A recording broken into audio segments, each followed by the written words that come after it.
ये है India, over populated country. Now, it's predicted next year India will surpass China as having the world's largest population, according to figures from the United Nations. Over polluted country. The air quality index in the national capital has remained in the severe category for the past few days after strong winds helped air quality improve to moderate category a few days prior. The air quality index of Delhi was reported at 448. हम सबको ये बचपन में पढ़ाया गया है कि जब हम इनहेल करते हैं तो ऑक्सीजन अंदर लेते हैं और जब हम एक्सेल करते हैं तो कार्बन डाइऑक्साइड। पर अफसोस कि आज की जनरेशन इनहेल भी कार्बन डाइऑक्साइड ही कर रही है।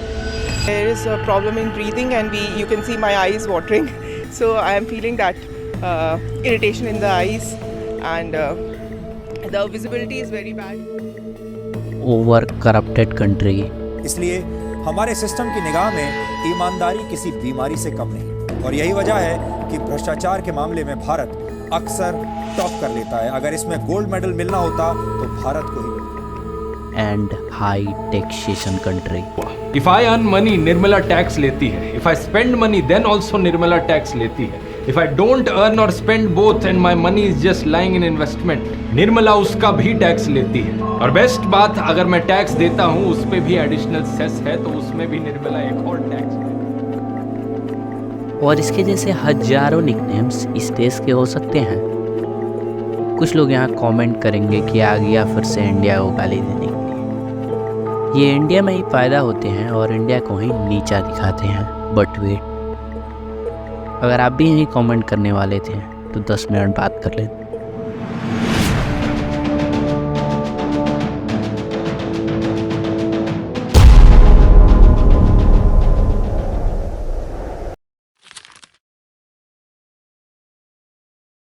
अब एयर क्वालिटी इंडेक्स मीटर के बारे में आपको पता होगा ही। इसमें हाईएस्ट रीडिंग होती है 999 की।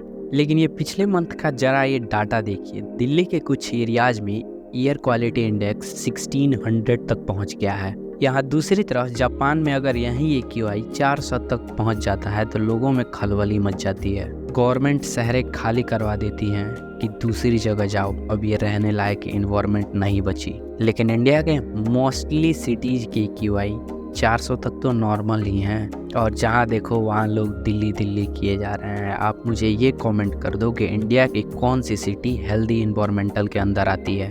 हर साल इंडिया में एयर पोल्यूशन की वजह से 20 लाख लोगों की मौत होती है। क्या ये सिर्फ 20 लाख लोग सिर्फ दिल्ली के ही होते हैं? 67,000 लोगों को हर साल लंग कैंसर सफ़र करना पड़ रहा है सिर्फ और सिर्फ इन एयर क्वालिटी की वजह से। अगर आप दिल्ली में रहते हैं तो आप रोज़ के 50 सिगरेट्स पी रहे हैं। या this is the reality of our capital of India. अब आइए थोड़ा सेंट्रल पोल्यूशन कंट्रोल बोर्ड द्वारा जारी किए गए एयर क्वालिटी स्टैंडर्ड्स को भी देखते हैं। बेसिकली इस एयर क्वालिटी स्टैंडर्ड्स को इन्होंने 6 पार्ट में डिवाइड किया है। अगर किसी सिटी का एयर क्वालिटी 0 to 50 है देन इसको गुड कंसाइडर किया जाता है, 51 to 100 है तो सेटिस्फैक्ट्री, एंड 100 से 200 है तो मॉडरेट। आगे की लिस्ट आप देख सकते हैं। इसमें सबसे खतरनाक और हजार्डस वाली कैटेगरी होती है 400 to 500। और अगर आप दिल्ली के AQI को देखते हैं तो आपको पता चलेगा कि पिछले कई सालों से AQI 200 से नीचे तो कभी गया ही नहीं है। अब इस एयर क्वालिटी स्टैंडर्ड को ये लोग पर्टिकुलेट मैटर जितने प्रेजेंट होते हैं एयर में उसके हिसाब से कंसाइडर करते हैं। बेसिकली ये ऐसे पोल्यूटेंट्स हैं जो एयर में मौजूद होते हैं और हमारे लंग को बहुत ही ज़्यादा इरिटेट कर देते हैं। और कंटिन्यूसली हम अगर किसी ऐसे सिटी में रहते हैं जहाँ पर्टिकुलेट मैटर 2.5 और पर्टिकुलेट मैटर 10 की मात्रा एयर में ज़्यादा है तो ऑब्वियसली हमको बहुत सारे रेस्पिरेटरी डिजीजेस देखने को मिल सकते हैं, और एक पॉइंट ऑफ टाइम के बाद तो हमको लंग कैंसर भी सफ़र करना पड़ेगा। ये रही वर्ल्ड की मोस्ट पोल्यूटेंट सिटीज़ की लिस्ट। इसमें आप देख सकते हैं इंडिया की कितनी सारी सिटीज़ लिस्टेड हैं। इंडिया में रहकर अगर आप मार्केट जाते हैं या फिर अब तो अपने घर में भी रहते हैं तो भी आपको सांस लेने में प्रॉब्लम हो सकती है। इंसान को जीवित रहने के लिए सिर्फ और सिर्फ 3 चीज़ों की ज़रूरत होती है, फूड, वाटर एंड एयर। पर पता है आपको जितना बुरा हाल एयर का है उससे भी ज़्यादा बुरा वाटर का है। क्या दिल्ली की हालत अब इतनी ज़्यादा बुरी हो गई है कि हरियाणा की गवर्नमेंट को ब्लेम कर रही है कि यहाँ अच्छे तरीके से पानी नहीं पहुँच पा रहा है। और दिल्ली में वाटर की शॉर्टेज हो रही है। क्या दिल्ली पूरे तरीके से अपनी नेबरिंग स्टेट्स पर ही वाटर के लिए डिपेंडेंट है? क्या दिल्ली के पास वाटर के लिए कोई भी अपना पर्सनल सोर्स नहीं है? तो जवाब है, सोर्स तो है, लेकिन इनके पास इतनी फंडिंग ही नहीं है कि ये यमुना रिवर को क्लीन रख सकें। हर दिन 800 मिलियन लीटर से भी ज़्यादा अनट्रीटेड सीवेज यमुना नदी में डायरेक्टली डिस्चार्ज किया जाता है और इसके साथ साथ 44 मिलियन टन इंडस्ट्रियल एफ्लुएंट्स भी यमुना में विदाउट एनी ट्रीटमेंट डिस्चार्ज कर दिए जाते हैं, जिसका नतीजा आज ये हुआ है कि जिन नदियों को आज तक हम लोग देवी मान के पूजा किया करते थे, जिन नदियों को हिंदू शास्त्र में माँ का दर्जा दिया गया है, उस नदी का पानी अब पानी नहीं जहर बन चुका है। और इसी का नतीजा हमको ये देखने को मिल रहा है कि जो एक्वेटिक एनिमल्स हमारे बीच थे भी, अब धीरे धीरे उनका भी अस्तित्व इस धरती पर से खत्म होने लगा है। आपने स्कूल में पढ़ा ही होगा न्यूटन का तीसरा नियम, every action has equal and opposite reaction. ठीक उसी तरह जाहिर सी बात है, अगर हम नेचर के साथ इस तरीके से व्यवहार करेंगे तो हमारे साथ भी कुछ बहुत खतरनाक ही होगा। और इस साल बेंगलोर में वाटर का जो हाल हुआ था वो कोई कैसे भूल सकता है। लोगों को एक बोतल पानी के लिए 1-1 घंटा लाइन में वेट करना पड़ रहा था, और अगर पानी 3 घंटे के लिए आता है तो 3 घंटे के बाद जो लोग हैं उनको पानी मिलता ही नहीं था। 4 दिन पर सिर्फ और सिर्फ एक बार बेंगलोर में वाटर सप्लाई की जा रही थी, क्योंकि पानी रहेगा तब तो लोग पिएंगे। बेंगलुरु, पंजाब, हरियाणा और इन सभी स्टेट्स के जो ग्राउंड वाटर लेवल है वो इतना ज़्यादा नीचे चला गया है कि बेंगलोर के 50% बोरवेल्स पूरे तरीके से सूख चुके हैं। पंजाब में तो हाल इतना ज़्यादा बुरा हो गया है कि गवर्नमेंट एक स्कीम लाई है, सेव वाटर अर्न मनी, मतलब पानी बचाओ और पैसे कमाओ। अब आप सोच सकते हैं कि लोग सिर्फ पैसे के लिए किस हद तक गिर गए हैं कि गवर्नमेंट को उनकी ही बेसिक नीड्स को रियलाइज कराने के लिए पैसे देने पड़ रहे हैं। ये हालत है हमारे इंडिया की। और हमारी गवर्नमेंट आपको क्या सुनाती है कि इतने 1000 करोड़ इन्होंने गंगा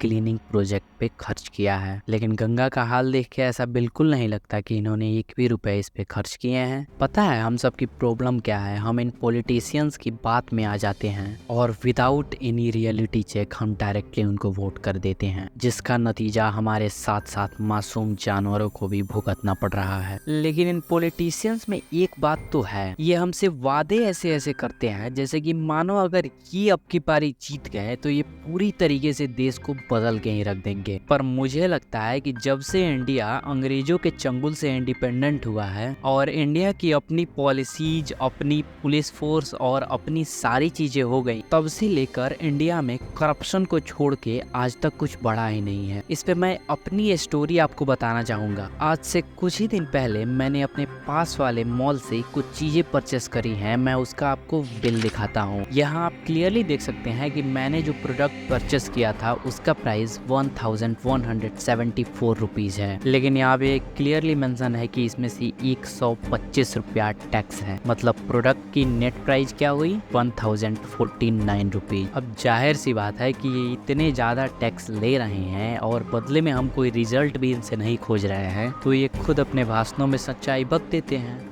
और हम उस सच्चाई को मान भी लेते हैं। आप टैक्स देते हो? आप में से 90% लोगों का आंसर होगा नहीं, क्योंकि 90% लोगों को ये पता ही नहीं है कि किस तरीके से उनसे टैक्स लिया जा रहा है। बेसिकली हम टैक्सेस को 2 पार्ट में डिवाइड करते हैं, डायरेक्ट टैक्स और इनडायरेक्ट टैक्स। और ये जो इनडायरेक्ट टैक्स वाली कैटेगरी है ना, ये इस तरीके का छुड़ा है जो कि आपके अंदर घुसेगा भी तो आपको दर्द नहीं होगा। ये पॉलिटिशियंस हमसे इनडायरेक्ट टैक्स के नाम पे value added tax, custom duty tax, service tax, sales tax, entertainment tax, security transaction tax जैसे कई सारे टैक्स लेते हैं। और पता है सबसे बड़ी प्रॉब्लम क्या है? ये हमारे हर एक एक्टिविटी पे टैक्स लेते हैं। वहीं अगर आप डायरेक्ट टैक्सेस की बात करते हैं तो इनमें इनकम टैक्स भी आता है। ये सारे इनडायरेक्ट टैक्सेस पे करने के बाद आपको इनकम टैक्स पे करना है। यहाँ पे आप क्लियरली देख सकते हैं कि जो टैक्सेस सिंगापुर और न्यूजीलैंड जैसी वास्ट कंट्रीज में 7 से 15% के बीच में लिए जाते हैं, वहीं इंडिया में यही टैक्सेस 28% तक लिए जाते हैं। अब अगर बात इनकम टैक्स की हो रही है तो ये तो लीगल टैक्स सिस्टम है, मैं इस पर कुछ नहीं बोलना चाहूँगा। लेकिन जो इनडायरेक्ट टैक्सेस भारत के मिडिल क्लास लोगों से लिए जा रहे हैं वो तो पूरी तरीके से गलत है, क्योंकि देश की जो रूलिंग पार्टी है वो बड़े बड़े अडानी और अंबानी से पैसे तो ले लेगी, लेकिन जब पैसे चुकाने की बारी आएगी तो ये पैसे चुकाएंगे नहीं।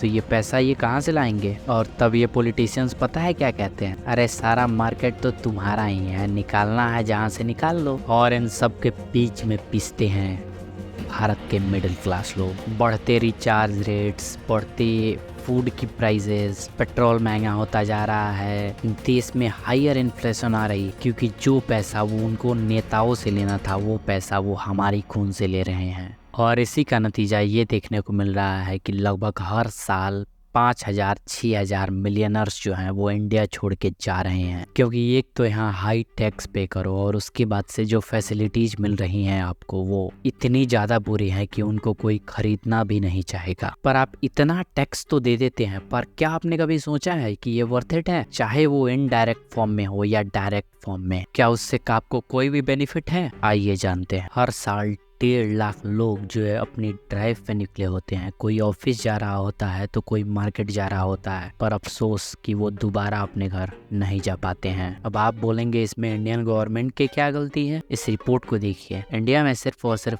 4% ही ऐसे रोड हैं जो कि इंटरनेशनल स्टैंडर्ड के रोड से मीट करती हैं। बाकी 96% जो रोड्स की क्वालिटी है वो बिल्कुल ही बद से बदतर है। इसका अंदाजा आप दिल्ली की इस वीडियो से लगा सकते हैं। दिल्ली जो कैपिटल ऑफ इंडिया है वहाँ पे रोड्स की ये स्थिति है, तो फिर इंडिया के दूसरे सिटीज और स्टेट से ही आप क्या ही एक्सपेक्ट करोगे? और तब ये पॉलिटिशियंस कहते हैं कि ये 2040 तक $4.5 ट्रिलियन की इंफ्रास्ट्रक्चर को तैयार करेंगे। 2017 की एक रिपोर्ट के अकॉर्डिंग इंडिया में 732 मिलियन लोगों के पास अभी प्रॉपर टॉयलेट्स भी नहीं हैं, जिसमें टॉप स्टेट्स हैं जैसे कि बिहार, झारखंड, उड़ीसा, मध्य प्रदेश और उत्तर प्रदेश। 2014 में छत्तीसगढ़ के कुछ डिस्ट्रिक्ट्स में गवर्नमेंट द्वारा स्टेरिलाइजेशन कैंप्स लगवाए जाते हैं। बेसिकली ये पूरी प्लानिंग करने के पीछे का मेन कारण था पॉपुलेशन को कंट्रोल करना, लेकिन स्टेरिलाइजेशन के प्रोसेस के समय 13 औरतों की मौत हो जाती है। पता है क्यों? क्योंकि एक तो ये सर्जरी जो हो रही थी वो पूरी तरीके से अनहाइजेनिक कंडीशन में की जा रही थी। ना ही वहाँ पे प्रॉपर लाइटिंग थी, ना ही वो इक्विपमेंट सही थे और ना ही वहाँ का एरिया सही था। और दूसरा और सबसे शॉकिंग रीजन ये था कि जो डॉक्टर्स इनको स्टेरिलाइज कर रहे थे उनके पास खुद के प्रॉपर कोई भी एक्सपीरियंसेस नहीं थे, और उनमें से कुछ तो ऐसे थे जिन्होंने कभी डॉक्टर के लिए प्रिपरेशन भी नहीं की। अब आपको लग रहा होगा ये बात 2014 की है, यानी आज से 10 साल पुरानी, बट वेट, इस रिपोर्ट को देखिए आप। ये नवंबर 2023 का इंसिडेंट है। महाराष्ट्र के नंदेद नाम के डिस्ट्रिक्ट में 1 अक्टूबर को 31 पेशेंट्स की मौत हो जाती है। और पता है इसके पीछे क्या रीजन था? इनका प्रॉपर ट्रीटमेंट डॉक्टर्स द्वारा नहीं किया गया था। और इसके जैसा सिमिलर केस होता है अगस्त 2021 में, जब महाराष्ट्र के थाने डिस्ट्रिक्ट का जो गवर्नमेंट हॉस्पिटल है उसके अंदर 18 पेशेंट्स अपनी जीवन खो देते हैं। 2021 में ही भोपाल में जो गवर्नमेंट हॉस्पिटल था उसके अंदर आग लग जाती है, जिसमें 4 बच्चों की मौत भी होती है। और इसके जैसे न जाने कितने सारे इंसिडेंट्स भरे पड़े हैं। पर क्या आपने आज तक इनमें से किसी खबर के बारे में कभी भी सुना है? शायद नहीं, क्योंकि हमारी देश की जो मीडिया एंड कम्युनिकेशन इंडस्ट्री है वो भी पूरी तरीके से बिक चुकी है। उनके पास ना तो खुद के कोई मोरल्स हैं और ना ही उनको ये फर्क पड़ता है कि वो अपने टीवी चैनल्स पे क्या चला रहे हैं और कितने सारे लोग उनसे इन्फ्लुएंस हो रहे हैं।